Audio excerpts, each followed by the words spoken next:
మన్నించి ఇంత దూరం వచ్చినందుకు మీకు అందరికీ నా నమస్కారం. మొన్ననే మన నియోజకవర్గంలో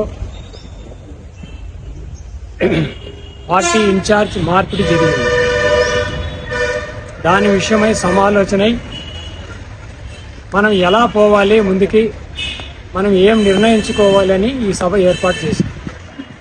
వాస్తవంగా మన దారి ఎట్లా, మనం ఏం చూసుకోవాలి, మనకి ఎట్లా ముందు పోవాలి, ఎవరో నాయకులకి లేరు కదా మనకు.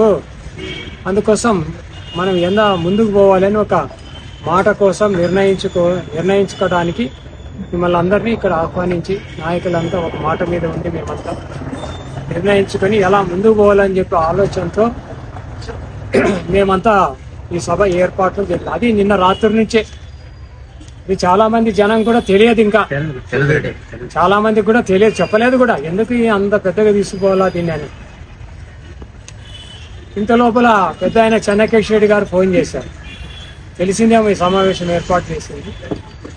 ఎందుకు సమావేశం ఏర్పాటు చేస్తారు, వాయిదా వేయండి, నేను మాట్లాడతాను కదా మీ దగ్గర అని చెప్పడం జరిగింది. మేము చెప్పినాం ఆయనకు, ఎందుకు మీకు ఎందుకు అంత భయం పెట్టుకోవద్దండి, మేము మాట్లాడతాం కదా అని చెప్పడం జరిగింది. అందువలన ఆయన గౌరవించి ఎవరిని విలేకరులు పిలినట్ల, ఏం విశేషాలు మాట్లాడుకోకున్నట్ల, ఆయన ఏం చెప్తాడో విని దాన్ని అదేమన్నది విశ్వాసం మనకు నమ్మకం కుదిరితే. ఇప్పుడు చెన్నకేశ్ రెడ్డి గారంటే మనకి ఇబ్బంది లేదు, మీకు అర్థమైనా లేదా? పెద్ద ఆయన్ని మనం గౌరవించుకుంటుంటే ఆయన మాటకి ఏమి ఇబ్బంది లేదు.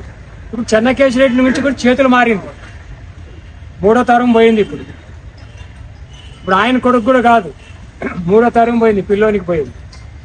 మరి ఎట్లా మనం ఇది ముందుకు పోవాలని ఒక ఆలోచనతో సభ ఏర్పాటు చేసుకున్నాం. మరి ఆయన ఏం చెప్తాడో విని ఆయన మాట కూడా ఏదో తెలుసుకొని మనకు నచ్చితే మిమ్మల్ని అందరినీ మరి ఏ విధంగా జరిగిందో ఇప్పుడు సభ చెప్పి ఏం జరిగిందో మీకు అంతా చెప్తాం. నచ్చకపోయినా మరి సమావేశం ఎల్లుండి మరి ఇంకా ఘనంగా ఏర్పాటు చేసుకొని మన దారి మనం వెతుక్కుంది. అంతే కదప్పా, ఇంకేం లేదు కదా. ఇదంతా మన అందరి కోసం, మనమంతా వైఎస్ఆర్ అభిమానులే. మరి పార్టీ ఇడిచే ప్రశ్న లేదు. మరి పొరపాటు చేసి పార్టీ ఇడిచిపోతామేమో, పార్టీ కాదేమో అనుకున్నాము. కానీ మనమంతా వైఎస్ఆర్ సిపి జగన్ అభిమానులే.